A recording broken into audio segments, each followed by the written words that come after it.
अस्सलाम वालेकुम स्टूडेंट्स। आज की हमारी प्रॉब्लम है प्रॉब्लम 16.8 जो कि चैप्टर नंबर 16 से बहुत सिंपल और इजी प्रॉब्लम है। और इसमें प्रीवियस जो हमारी प्रॉब्लम थी प्रॉब्लम नंबर 16.7 उसके अंदर हम जो है वो बेसिक कैपेसिटिव सर्किट जो है स्टडी किया था और हमने देखा था कि कैपेसिटिव रिएक्टेंस जो होती है उसका फार्मूला क्या होता है, और वही फार्मूला इस न्यूमेरिकल प्रॉब्लम में भी हम कंटिन्यू करेंगे।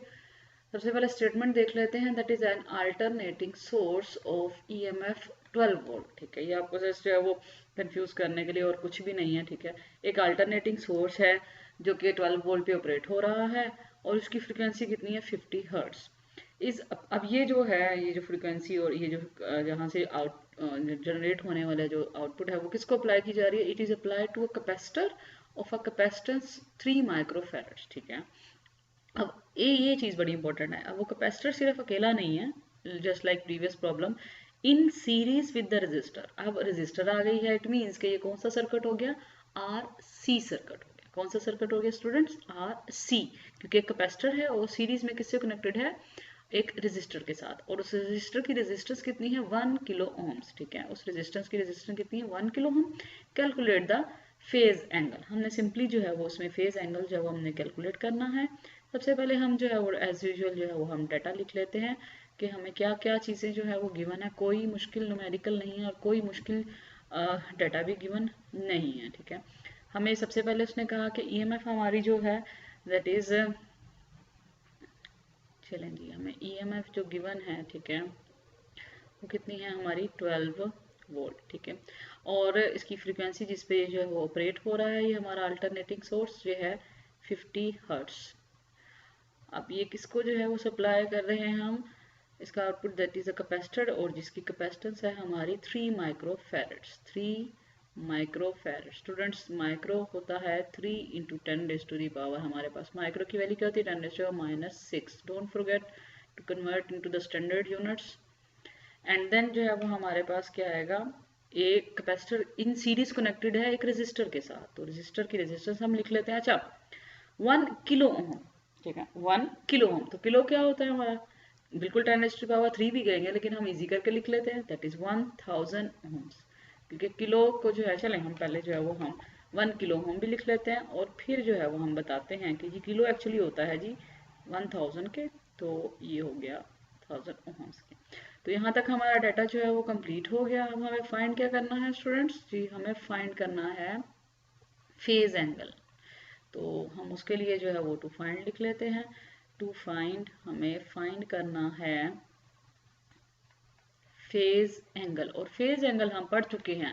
हमने 2 दफ़ा इस चैप्टर के न्यूमेरिकल प्रॉब्लम में जो है वो फेज एंगल को स्टडी किया, लेकिन फ़र्क सिर्फ ये था कि वो आर एल सर्किट था। ठीक है, लेकिन एक्सप्लेन मैंने वहाँ कर दिया था कि फेज एंगल बेसिकली क्या होती है, कि जो रजिस्टर लाइन जो होती है, आर लाइन जो होती है, जो एंगल बना रही होती है, वहाँ पे आर लाइन के साथ जो एंगल बन रहा होता है। ठीक है, तो जो इम्पीडेंस का हमारा जो इम्पीडेंस वाली लाइन होती है जी लाइन। ठीक है, तो फेज एंगल के अंदर हमारे पास जो फार्मूला हम यूज कर चुके हुए हैं वो था एक्सेल के केस में, लेकिन अब हमारे पास क्योंकि आरसी सर्किट है तो हमने फेज एंगल यानी कि थीटा जो है वो फाइंड करना है। ठीक है, अच्छा, अब हमने थीटा फाइंड करना है तो सबसे पहले हमें जो है वो क्या चाहिए होगा? फार्मूला। तो हम फार्मूला जो है वो लिख लेते हैं। ठीक है, अब फार्मूला जो है वो सेपरेटली करके इस टॉपिक को ना स्टडी नहीं करवाया गया एक्चुअली। इस थोड़ा सा स्टूडेंट्स इसलिए कंफ्यूज हो जाते हैं। जो हमारा आरएलसी सर्किट है ना, उसके अंदर जब उसका एनालिसिस चल रहा होता है वहां पे उसने जो है एक शॉर्ट सा बताया कि फेज एंगल जो है वो आरसी के केस में क्या होता है और आरएल के केस में क्या होता है। आरएल के केस में तो हम पढ़ चुके हैं, आज हम देखेंगे आरसी के केस में। तो ये था 10, फार्मूला सेम ही है, वहां पे एक्सएल ओवर आर था, यहाँ पे क्या है? एक्स सी ओवर आर है। ठीक है, अब अगर आप लोगों ने प्रॉब्लम नंबर 16.7 जो है वो सॉल्व किया है तो उसके अंदर इसी फार्मूले की मैंने स्टार्ट में जो है वो आप लोगों को जो आपसे बात की थी कि एक्स सी जो होता है वो हमारे पास होता है 1 ओवर ओमेगा सी। ठीक है, क्या होता है? 1 ओवर ओमेगा सी। अब अगर इस एक्स सी की जगह पे एक्स सी को जो है वो हम ये अबव इक्वेशन में सब्स्टिट्यूट करें तो वो डिनोमिनेटर के अंदर क्या आ जाएगा? 1 ओवर मेगा सी को अगर हम यहाँ पे मल्टीप्लाई कर दें या सी की जगह पे पुट करें तो डिनोमिनेटर के अंदर क्या है? ओमेगा सी भी आ जाएगा। तो कहने का मतलब ये है कि हमारा फार्मूला थोड़ा सा इस तरह से क्या नहीं दिखेगा क्या, यानी कि ये बन जाएगा अगर एक्स सी की जगह मैं पुट करूँ ओमेगा सी, ठीक है, और साथ में आर तो ऑलरेडी है, ठीक है, तो ये हो जाएगा। लेकिन अब यहाँ पे मसला ये है, अगेन मसला तो अब नहीं है खैर, क्योंकि हमें तो इसकी आदत हो चुकी है, क्योंकि हमें गिवन क्या होती है, फ्रीक्वेंसी, ठीक है। तो यहाँ पे हमारा फार्मूला फिर फाइनली क्या हो जाएगा, हमारे पास फाइनली जो फार्मूला बनेगा वो बनेगा tan इनवर्स 1/ओमेगा की जगह पे क्या आ जाएगा 2πf, और साथ में क्या आ जाएगी कैपेसिटेंस, और साथ में हमारे रेजिस्टर की रेजिस्टेंस, ठीक है। अब सिर्फ हमारा जो है वो कैलकुलेशंस बहुत ध्यान से जो है वो आप लोगों ने करनी है। चलें जी, हम यहाँ पे लिख लेते हैं जी कैलकुलेशंस, यानी कि हमने अब वैल्यूज जो है वो सब्स्टिट्यूट करनी है, ठीक है।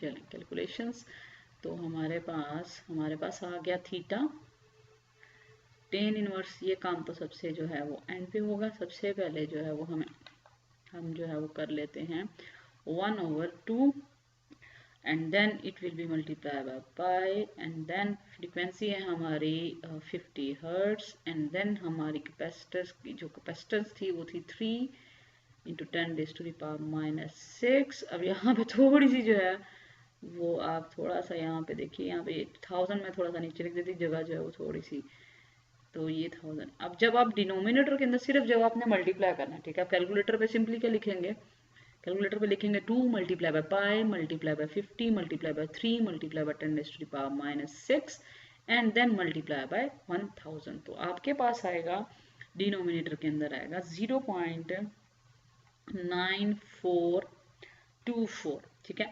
अब बड़े ध्यान से स्टूडेंट्स, अब पहले आपने इसका रेसिप्रोकल लेना है, यानी कि अब जब आपके कैलकुलेटर की स्क्रीन पे आएगा 0.9424, तो फिर आप बटन प्रेस कर दीजिएगा x की पावर -1, जो कि हमारा रेसिप्रोकल के लिए यूज होता है, ठीक है। तो हमारे पास 10 हमने किसका लेना होगा 1.0611, ठीक है, 1.0611, ठीक है।